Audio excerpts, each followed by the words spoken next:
Posisyong papel. Nilalaman, kahulugan, kalikasan, katangian, uri at bahagi. Posisyong papel, kahulugan. Posisyong papel.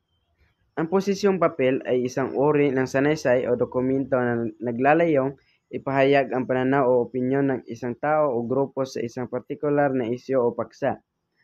Karaniwan itong ginagamit sa debate, sa mga debate, talakayan o mga pulong upang maipahayag ang kanilang panig at magbigay ng mga argumento o katibayan para sa kanilang paniwala. Ang layunin nito ay hindi lamang upang ipahayag ang isang opinyon kundi upang hikayatin din ang iba na sumang-ayon sa kanilang pananaw. Katangian, dipinadong isyu, larong posisyon, matalinong katwiran, solidong ebidensya, kontra-argumento, angkop na tono, may kredibilidad. Bahagi. Panimula. Dapat malinaw na makilala ang pagkilala ang mga isyu at estado ng posisyon ng may akda. Ito ay dapat nakakasulat sa isang paraan na nakukuha ng pansin sa mambabasa. Dito dapat malinaw ang pagkakilanlan ng mga isyu at pagpapahayag ng posisyon. Katawan. Ito ay maaaring maglalaman ng ilang mga talata. Ang bawat talata ay dapat nagpapakita ng isang ideya o pangunahing konsepto na naglilinaw ng isang bahagi ng pahayag sa posisyon at ito ay sinusuportahan ng mga ebidensya o katotohanan. Ang mga katibayan ay maaaring maging pangunahing pinagkunan ng sipi, statistical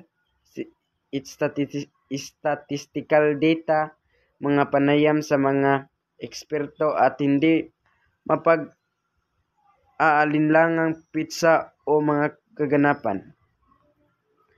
Ang mga katibayan ay dapat ding humantong sa pasaklaw na pangangatwiran patungo sa pangunahing konsepto o ideya na ipinakita sa talata.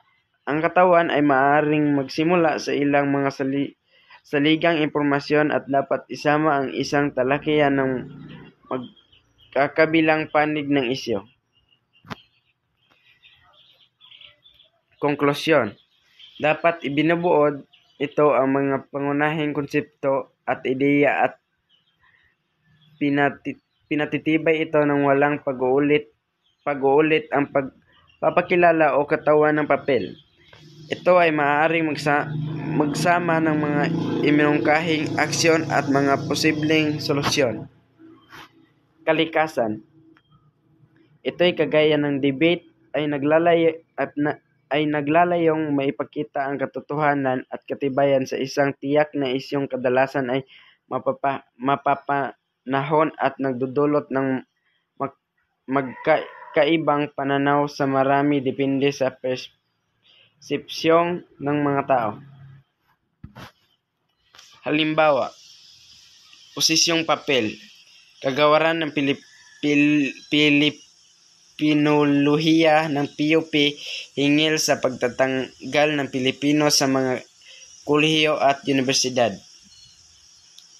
Panatilihin ang asignaturang Pilipino sa kolehiyo, huwag patayin ang pambansang karapatan ng wikang Pilipino, mga gurong Pilipino, kabataang Pilipino at mamayang Pilipino. Panindigan ng kagawaran ng Pilipinolohiya ng Politikong Universidad ng Pilipinas, PUP. Samahan ng mga dalubhasang guro sa Pilipino, SEDFIL. Samahan ng mga batang edukador ng wikang Pilipino at mga sining sa Pilipinas, PUP. Sentro sa malikhaing pagsulat at PUP, ugnayan ng talino at kagalingan. Bagamat sinabi ng komisyon, nabanggit na maaaring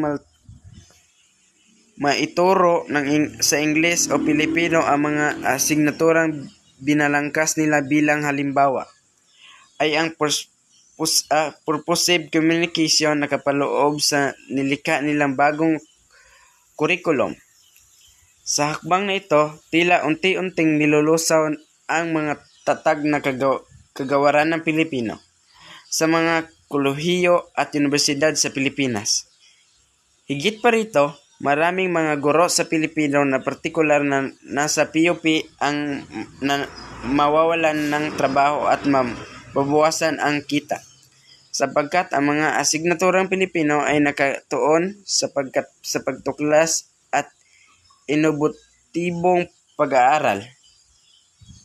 Hingil sa kalinangang Pilipino tulad halimbawa ng wika, kultura at kabihasan.